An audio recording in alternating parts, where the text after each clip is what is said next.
एक nuclear supplier group है NSG. आप लोगों को मालूम है कि नहीं? पढ़े ही नहीं है। चलो कोई बात नहीं। एनएसजी क्या है चला?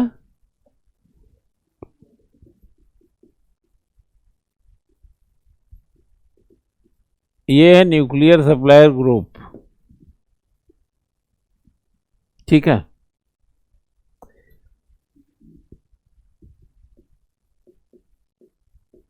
नाभिकीय आपूर्ति समूह,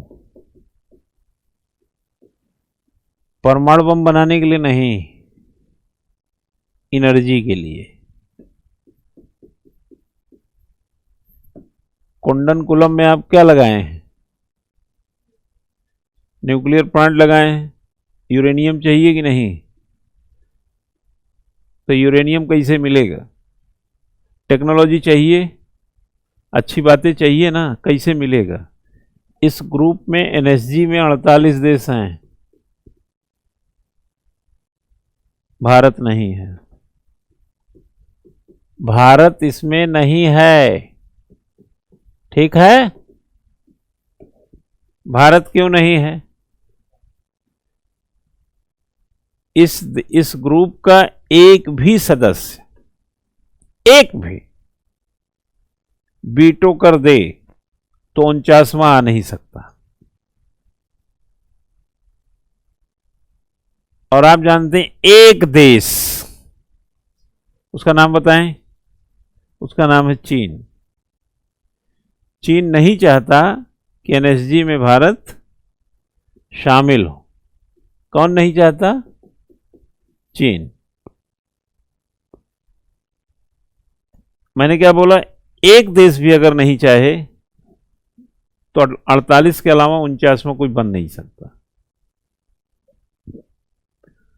एनएसजी में भारत के नहीं होने से थोड़े नुकसान तो उठा ही रहा होगा।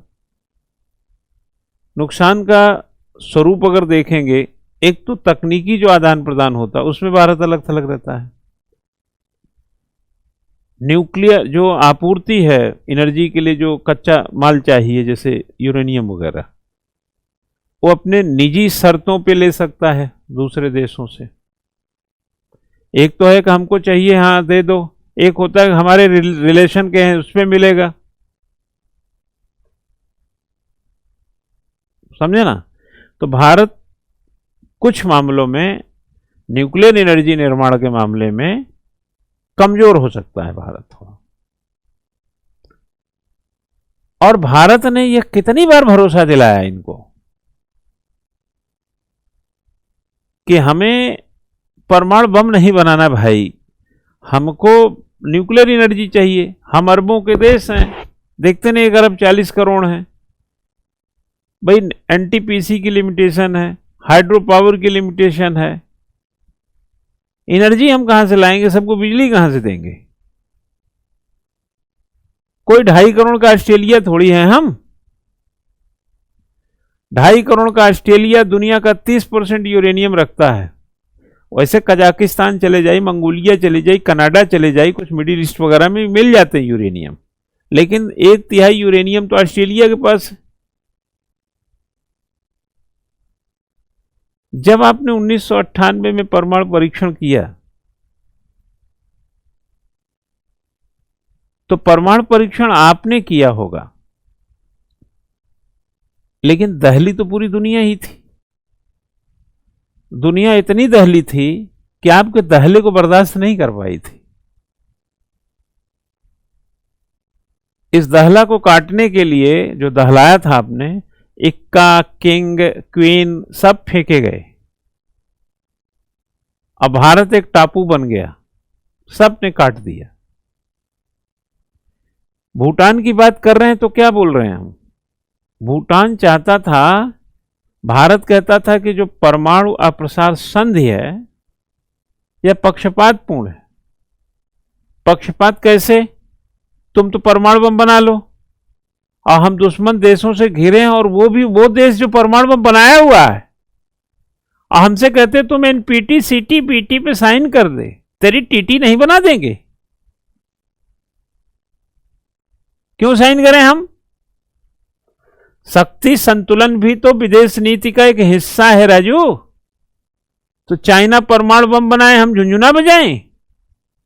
नहीं करते सीटीबीटी पे साइन। इंटेंशन क्लियर है, दुनिया को भी ये पता है कि भारत क्षमताओं में भले ही उस दौर में नहीं था,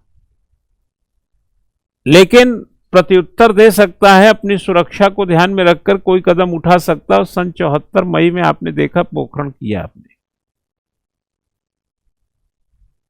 और 1998 में वही मई का महीना था, फिर बुद्ध मुस्कुराए थे।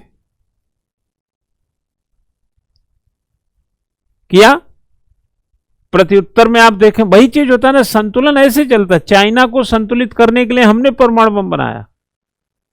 पाकिस्तान हमको भी तो दुश्मन मानता है अपना, हमको लगता है कि दुनिया का सबसे अव्वल दुश्मन हम उसके लिए हैं। हमारा दुश्मन वो नहीं है, पाकिस्तान हमारा दुश्मन नहीं है, क्योंकि भारत में इतना साहस नहीं है कि भारत दुश्मनी करे किसी से। लोग दुश्मनी भारत से ना करें, इसकी चिंता भारत करता है। दुश्मनी तो भारत करता ही नहीं है। आप इतिहास उठा के देख लीजिए, लोगों ने हमको दुश्मन समझा, हमने थोड़ी दुश्मनी की। हमने तो चाइना से हिंदी चीनी भाई भाई 1954 में पंचशील किए थे। दुश्मनी तो 62 में उसने पता नहीं क्यों निकाली, हालांकि मुझे मालूम है कहां से निकाली, वो तिब्बत, दलाई लामा और भी प्रकरण थे ये। डोकलाम में तो हम गए थे, कहे हम कहे प्रभु ये भूटान की भूमि है, तुम कहां यहां चले आए बुलडोजर लेके वो सड़क बनाने? सीमेंट सरिया अपना घर में रखो। और हमको दुश्मन मान लिया आपने। वो चला गया हमारे यहां वहां पूर्वी लद्दाख में, तो हम कहे कहां, यहां कहां? सैर सपाटा के लिए उधर जमीन नहीं है तुम्हारे पास? 96 लाख वर्ग किलोमीटर के लैंड तुम्हारे है यार, तुम घूमने इधर चले आते हो। गालवान घाटी तुम्हारे बाप की है, चलो उधर। हमको दुश्मन मान लिया। अरुणाचल प्रदेश को लेकर के भी दुश्मन माने रहता है। तो दुश्मन तो बनाए हुए, हम थोड़ी ना दुश्मन बनाए हुए उसको। हम तो कह रहे हैं अपनी सीमाओं में रहो, हमको दुश्मनी से मतलब ही नहीं है। और दुश्मनी होती तो ओप्पो पोप्पो बप्पो बिकता है यहाँ पे, ओप्पो पोप्पो बप्पो, उसका बीओ का फोन ये सब कौन खरीद के घूम रहा है? दुश्मनी निभा रहे हम लोग। नहीं ना। अब भूटान ने क्या कहा था कि भाई सीटीबीटी पे मतलब साइन करना चाहिए कि नहीं, मुद्दा नहीं है, बट पक्षपातपूर्ण अगर भारत ने माना तो भूटान इसके पक्ष में था। हम समझते हैं कि भूटान इतना मैच्योर कंट्री तो नहीं रहा होगा कि सीटीबीटी की अहमियत को भारत अगर पक्षपातपूर्ण मानता है तो और वो पक्ष लेता है उसका, तो हम समझते हैं उतना मैच्योर देश नहीं था। भूटान को बल्कि यह समझने की जरूरत थी कि यार हमारे बगल का पड़ोसी चाइना परमाणु बम से संपन्न है, और 1949 की दार्जिलिंग में अगस्त में हुई ट्रीटी में जो संरक्षक की भूमिका भारत हमारे लिए निभाता है, अगर ये परमाणु संपन्न होगा तो चाइना हिमाकत नहीं करेगा। ये शक्ति संतुलन के लिए जरूरी है। इसलिए भारत जो कह रहा है कि पक्षपातपूर्ण है सीटीबीटी, उसका समर्थन करना चाहिए। लेकिन भूटान इसके पक्ष में नहीं था। लेकिन मैं दावे से बता रहा हूं, देखो वक्त बहुत कुछ सिखा देता है। डोकलाम विवाद में भूटान कहां था? भूटान थिम्पू में सो रहा था, और दिल्ली वो ट्रेंगल पर 300 आर्मी डटी रही। और 28 अगस्त 2017 को,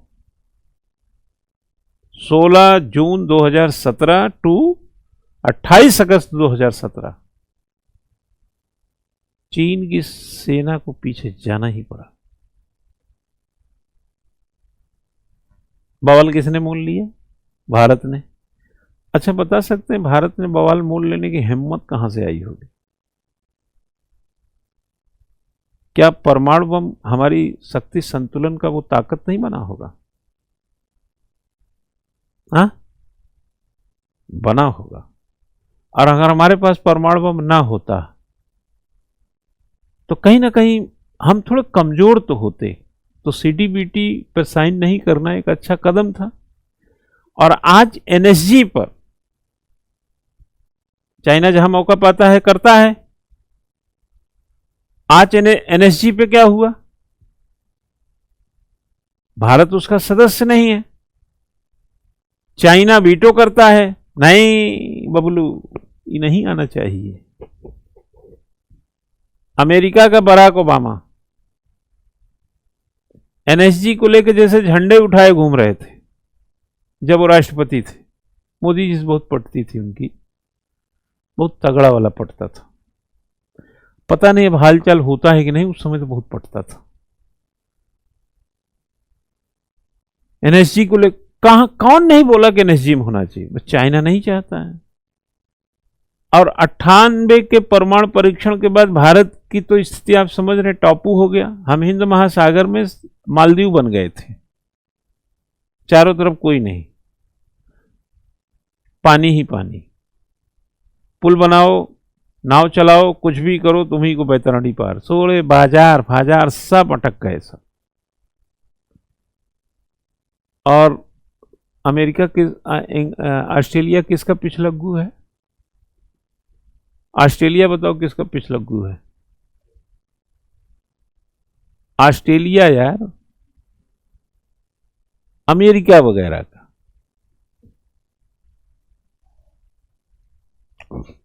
अमेरिका की जब तक पूंछ सीधी नहीं हुई, ऑस्ट्रेलिया की पूंछ टेढ़ी ही रही। जॉर्ज डब्ल्यू बुश आया था 2006 में भारत, जूनियर वाला, वो वाला नहीं जो ईरान पे हमला किया था, उसका बाप था वो। इराक पे किया था हमला सद्दाम हुसैन। 17 जनवरी 1991 को इराक तोड़ रहा था वो। तो 2006 में आया। थोड़ा बर्फ तो पिघल ही जाती है देर सवेर, सबको सबकी जरूरत रहती है भाई। रिश्तों में खटास आई, फिर महीने 2 महीने में सही हो जाता, थोड़ा टाइम लग गया। तो डॉक्टर मनमोहन सिंह मिले,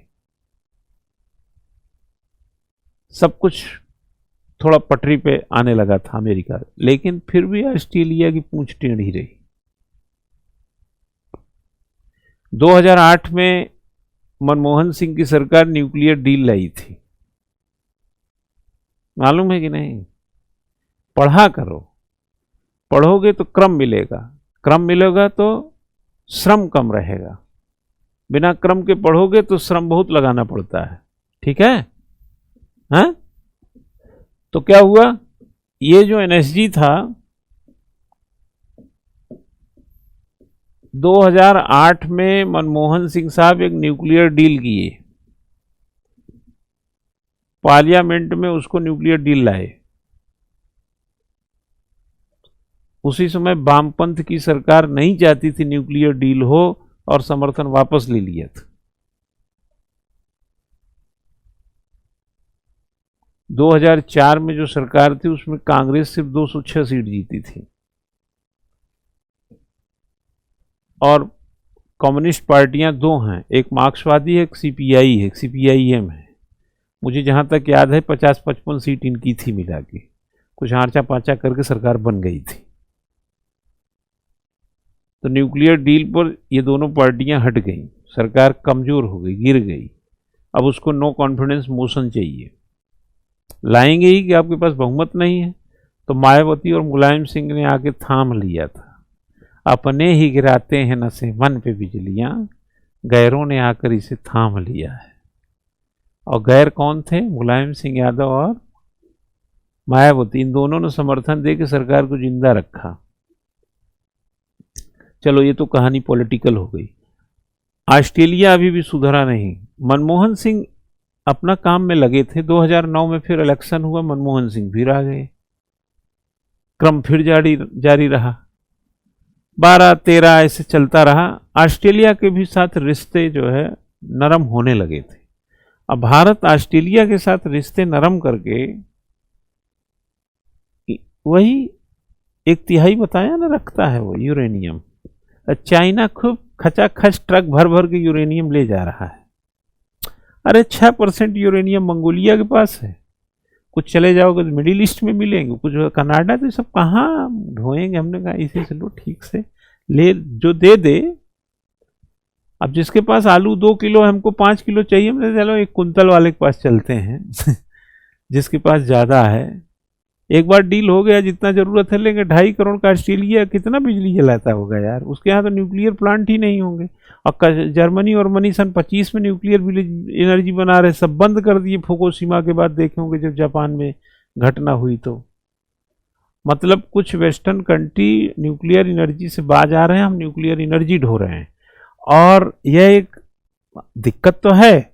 इसीलिए देखे होंगे कि प्राइम मिनिस्टर मोदी जो इक्वेटर वाले कंट्री है ना, ये कर्क इधर वाले उष्णकटिबंधी वाले, सबका एक समूह बनाने का भी प्रयास कर रहे हैं।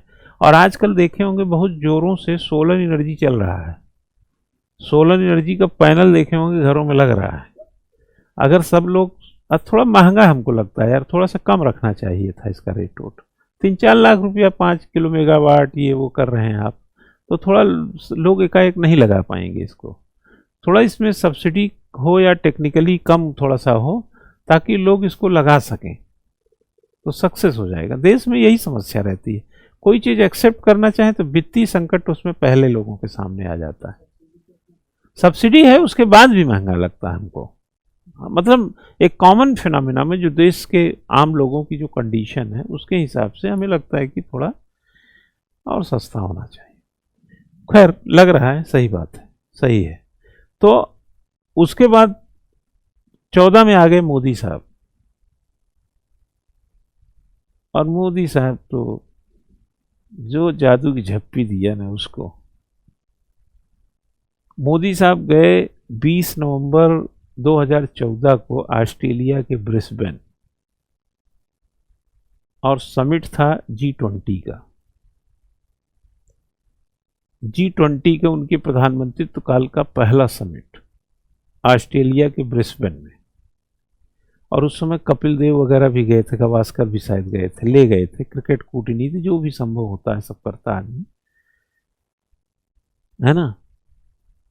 और जो कंधे पे हाथ रख करके उसको गले लगाए हैं, उसके बाद न्यूक्लियर, यूरेनियम इधर।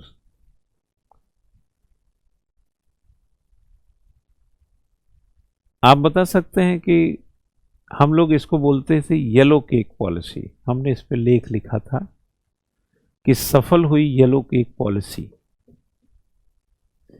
जब ऑस्ट्रेलिया से यूरेनियम की डील हुई, तब यूरेनियम को येलो केक भी बोलते हैं।